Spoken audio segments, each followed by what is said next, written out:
All right, I'm going to show you how you're going to make a scatter plot for your first graph for this assignment.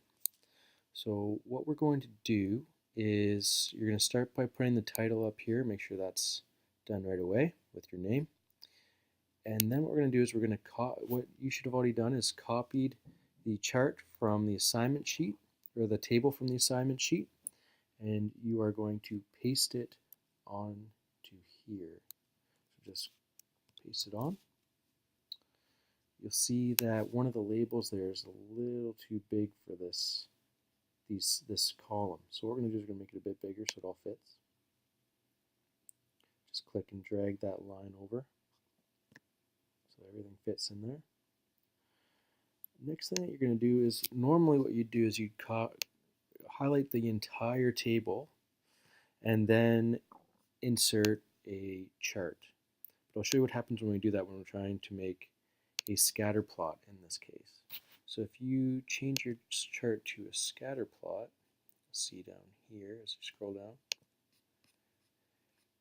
you'll see that we don't really have our proper data on the X and Y axis. So you'll see all the names, all the country names are down here, but that's not what we want.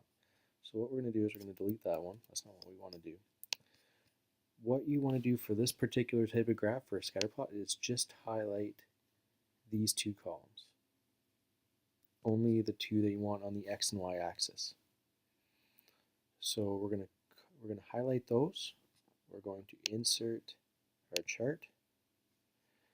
And that's looking a bit better. We have our GDP per capita on the y-axis, and we have our literacy rate on the x-axis. But you might notice the problem here is our literacy rate is supposed to be in percent.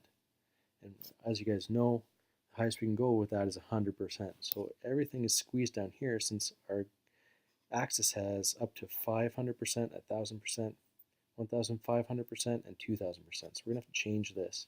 So it only goes up to 100% on this axis. So in order to do that, what you're going to go to is Customize over here. You're going to click on the horizontal axis because our x-axis is our horizontal axis. You're going to scroll down and we're going to put in our maximum value. So the maximum value we want to go to on that x-axis is 100%. It's the farthest we want to go.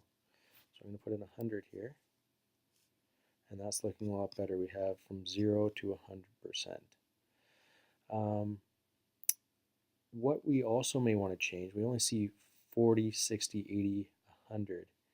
It's going up by 20% each time. So I personally think it would look a bit better showing all of it going up by tens.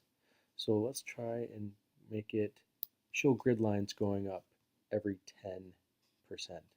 So what we're going to do is we're going to scroll down here now, and we're going to go to grid lines and open that up.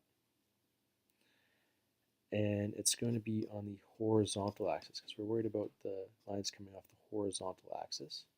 So we're going to go to horizontal axis for our grid lines and change our major grid line count. Since I want to go up by 10, so it'd be 10, 20, 30, 40, 50, 60, 70, 80, 90, 100.